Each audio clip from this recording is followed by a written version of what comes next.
जय श्री कृष्णा, राधे राधे दोस्तों। आप सभी लोगों का स्वागत है आपके अपने YouTube channel Sunny voice academy में।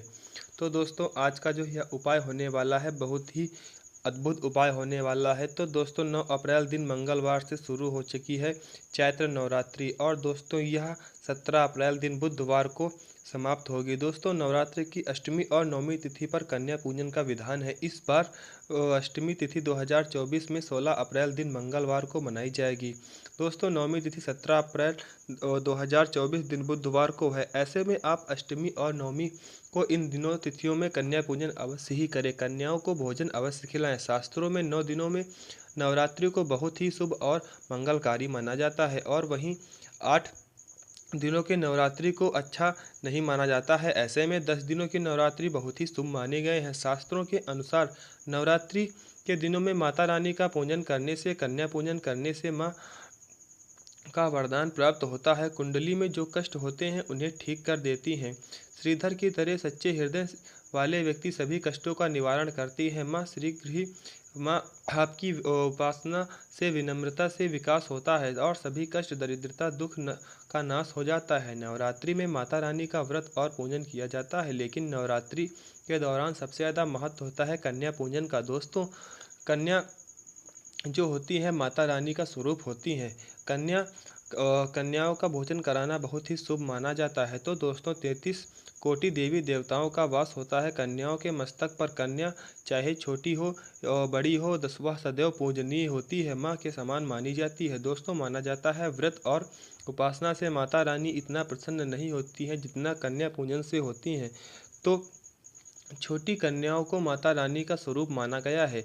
कन्याओं को भोग लगाया जाता है, उन्हें प्रसन्न किया जाता है और बदले में आशीर्वाद मांगा जाता है। कन्याओं को प्रसाद करने के लिए गिफ्ट आदि उपहार वगैरह दिए जाते हैं। माना गया है कि अगर कन्याओं को कोई भेंट दी जाए और वह उसे खुशी खुशी स्वीकार कर लें, इसका मतलब है माता रानी अर्थात माता वैष्णो ने यह भेंट स्वीकार कर ली है। जिन पर कन्याएं प्रसन्न होती हैं उन्हें माता रानी का आशीर्वाद मिल जाता है। दोस्तों, माता रानी जी की कृपा उन्हें मुँह मांगा वरदान भी प्राप्त होता है। कन्या पूजन में कोई मामूली पूजन नहीं होता है। समस्त ब्रह्मांड में जो पूजा होती है उनमें से बढ़कर कन्या पूजन माना जाता है। 10 बार गंगा स्नान करें या 100 बार यज्ञ करें तथा 1000 बार और यात्रा करने के जो पुण्य मिलता है वह मात्र एक बार कन्या पूजन करने से करोड़ों गुना भक्त को मिल जाता है।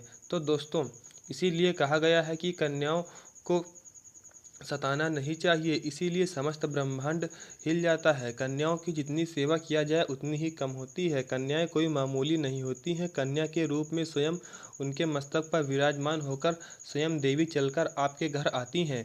2 साल से लेकर 10 साल की कन्या पूजनीय होती है। दोस्तों, अष्टमी अथवा नवमी में कन्याओं पर पैर धोकर के भोजन कराना, उपहार आदि देना श्रेष्ठ माना जाता है, दुर्लभ माना जाता है। ऐसा मौका कभी हाथों से न जाने दें। दोस्तों, जितना ज़्यादा हो सके कन्याओं का हाथ पकड़कर, पैर पकड़कर अपने घर तक लेकर आएं। दोस्तों, वीडियो में आगे बढ़ने से पहले आप अपनी राशि कमेंट बॉक्स में ज़रूर डाल दीजिएगा। यदि हमारे पास आपके लिए कोई उपाय होगा तो वह हम आपको आपके कमेंट बॉक्स के रिप्लाई में अवश्य बताएंगे। दोस्तों, माता वैष्णो बड़ी प्रसन्न होती हैं और ऐश्वर्य धन प्राप्त करती हैं, माला माल बना देती हैं। इसीलिए राशि कमेंट में ज़रूर छोड़ें, और हाँ, माता को एक लाइक ज़रूर करें। लाइक करने में कंजूसी न करें। दोस्तों, कैसे करें कन्याओं का स्वागत? कन्या जब आपके घर आए तो सभी के पैर को धुल करके, आप चाहें तो पैरों को दूध और पानी से उनके पैरों को धुलना चाहिए। खासकर यह काम मर्दों को कन्याओं के पर आवश्यक धोने चाहिए।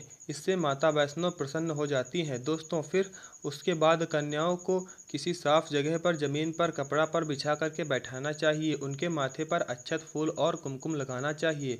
फिर उसके बाद भोजन ग्रहण कराना चाहिए। लेकिन हमेशा याद रहे, कन्याओं की थाली में 3 पूड़ियाँ कभी भी ना दें, और इसे शुभ नहीं माना जाता है, इसे घोर अशुभ माना जाता है। 3 पूड़ियाँ तथा 3 रोटियाँ मरने वाले व्यक्ति के लिए निकाली जाती हैं और जेल में कैदियों के दी जाती हैं। ऐसे में कन्याओं को उनकी थाली में 3 पूड़ी कभी भी ना दें। ऐसा तो करके पूड़ियाँ 2 पूड़ी दे सकते हैं, इसके संख्याएँ 3 नहीं होनी चाहिए। और दोस्तों, और दोष भी लग सकता है। दोस्तों, कन्याओं को खाना खिलाने के बाद अंतिम में कन्याओं के सर पर लाल चुनरी उड़ाना चाहिए। भोजन में आपको खीर, पूड़ी, हलवा, चना तथा आलू की सब्जी, छोले वगैरह की सब्जी खिलानी चाहिए। पनीर आदि खिलाया जा सकता है। वैसे माता रानी का प्रिय भोजन है खीर, हलवा और पूड़ी। अगर आप यह कन्याओं को खिलाते हैं तो इससे आपको बहुत ही ज़्यादा फल मिलता है। तो दोस्तों, जैसे हो गया आप कन्याओं के पूजन में क्या चीज़ नहीं खिलाना चाहिए। तो दोस्तों, लेकिन भूल से भी लहसुन और प्याज का इस्तेमाल कभी भी ना करें, अन्यथा अनर्थ हो सकता है। दोस्तों, अक्सर कई लोग कन्याओं को कुरकुरे का पैकेट, चिप्स का वगैरह पैकेट खिलाते हैं, जो कि घोर अनर्थ माना जाता है, क्योंकि इसमें लहसुन प्याज का इस्तेमाल होता है, जिसके कारण आपका व्रत खंडित हो सकता है। माता दुर्गा क्रोधित हो जाती हैं। जहां पर आप 9 दिनों तक लहसुन प्याज का परहेज किया है, उसी तरह आप अष्टमी के दिन भी किसी भी कन्या को लहसुन प्याज की बनी चीज़ नहीं खिलाना चाहिए। इससे माता रानी रुष्ट हो जाती हैं। कन्याओं को भी अशुद्ध होना पड़ता है। दोस्तों, कन्याओं का जो होता है ऐसी चीज़ न खिलाएं जिसमें लहसुन प्याज होता है। कई चीज़ तो ऐसी होती है मार्केट में जिसके अंदर लहसुन प्याज का इस्तेमाल होता है। ऐसा आप कभी भी मत करना। दोस्तों, कई लोग कन्या पूजन में खाना घर पर नहीं बनाते हैं और मार्केट से रेडीमेड लाकर ही खिलाते हैं तथा दही जलेबी खिलाते हैं, जो कि शुभ नहीं माना जाता है। दोस्तों, ऐसा खाना वो लोग खिलाते हैं जिनके घर में मान लीजिए कोई दुर्घटना आदि हो गई है, घर में कोई बीमार है या फिर कोई मुसीबत आ गई है, तब ऐसा करते हैं। लेकिन अगर आप स्वस्थ हैं और कोई पीड़ा नहीं है तो ऐसा भूलकर भी नहीं करना चाहिए। माता रानी दही जलेबी नहीं, अपने हाथों से बना करके आपको खिलाना चाहिए। आपका प्यार चाहती हैं, फिर चाहे आप घर में एक पूड़ी क्यों ना बनाएं, माता रानी के लिए आप स्वयं ही अपने हाथों से माता रानी के लिए भोजन बनाकर सभी कन्याओं को खिलाना चाहिए। इसके दौरान घर में पक्का खाना आवश्यक बनाना चाहिए। माता रानी बहुत ही प्रसन्न होती हैं। घर में बना पक्का खाना ही कन्याओं को खिलाना चाहिए। हमेशा याद रखें, कन्याओं को प्लास्टिक के बने दोने में खाना नहीं खिलाना चाहिए। ऐसा बर्तन पूजा पाठ के लिए अशुभ माना जाता है, क्योंकि प्लास्टिक से ज़्यादा बर्तन जो होते हैं वह जानवरों की हड्डियों द्वारा बनाए गए होते हैं। इसीलिए ऐसा पाप मत करना।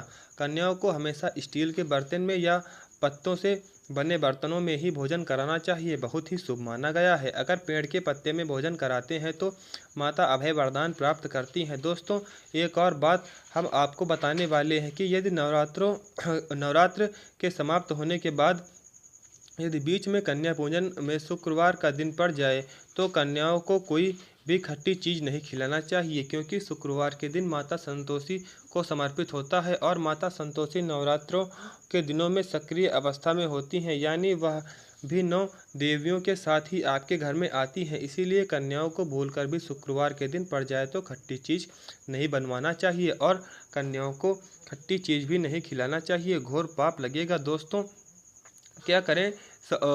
जैसे कि खट्टी चीज़ों से माता संतोषी रुष्ट हो सकती हैं। खिचड़ी है आपको श्राप दे सकती हैं, इसीलिए नादान न बने। दोस्तों, भोजन कराने के बाद कन्याओं की थाली में एक लौंग जरूर रखना चाहिए, क्योंकि लौंग देवी शक्ति तथा दुर्गा माँ का बहुत ही प्रिय है।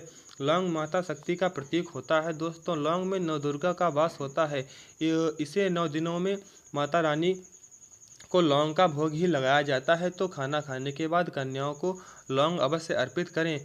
माता रानी को अमृत से बढ़कर लौंग प्रिय है, इसीलिए कन्याओं की थाली में चुपचाप एक लौंग जरूर रख दें।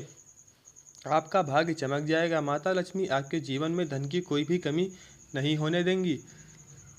दोस्तों, आपको बता दें कन्याओं को उपहार में क्या देना चाहिए। कन्याओं को खुश करने के लिए उनकी थाली में दक्षिणा डालें, ताकि आपके घर में संपन्नता बनी रहे, धन की कोई भी कमी ना हो। कन्या जब आपके घर खुशी खुशी धन लेकर जाती है तो वह आपको खुशी खुशी कई गुना आपको धन प्रदान भी करती है। इससे समय कंजूसी मत करना। खुशी खुशी कन्याओं को धन अवश्य अर्पित करना। कन्याओं को कोई सुंदर गिफ्ट दे सकते हैं। शास्त्रों में बताया गया है, कन्या जितना खुश होती है माता रानी उतनी ही जल्दी आपको फल प्राप्त करती हैं। दोस्तों, ऐसे में आप कन्याओं को चॉकलेट बॉक्स दे सकते हैं तथा खूबसूरत कपड़े भी दे सकते हैं। याद रहे, काले कपड़े न दें और स्टील के बर्तन भी गिफ्ट के तौर पे दे सकते हैं। याद रहे कि कन्याओं को लोहे का कोई भी सामान नहीं देना चाहिए। नहीं तो राहु केतु का प्रभाव आपके जीवन में प्रवेश कर सकता है। दोस्तों, राहु काल तथा राहु दोष आपको लग सकता है, आप बर्बाद भी हो सकते हैं। दोस्तों, जब कन्या आपके घर के लिए अपनी प्रस्थान करे तो उनके चरण छूकर के आपको मन में प्रार्थना को पूरा करके सच्चे दिल से मांगी हुई मुराद माता रानी से अवश्य पूरी होती है। दोस्तों, सच्चे दिल का मतलब होता है मन में कोई भी लालच ना हो। अगर वह लालच माता को पाने के लिए बन जाए तो उसे बोलते हैं सच्ची श्रद्धा और सच्ची भक्ति। ऐसी भक्ति के आगे स्वयं 33 कोटि देवी देवता आपको नमस्कार करते हैं। दोस्तों, नवरात्रि के दिनों में अगर मिल जाए आपको यह संकेत तो समझना कि माँ दुर्गा आपके घर में आ चुकी हैं। दोस्तों, यह संकेत बताते हैं माता रानी आपके घर में आ चुकी हैं। तो दोस्तों, यह कौन से संकेत हैं, यह हम आपको अगले वीडियो में बताएंगे। तब तक के लिए आप हमारे वीडियो में जुड़े रहें और आप हमारे चैनल को भी सब्सक्राइब कर लें। धन्यवाद दोस्तों।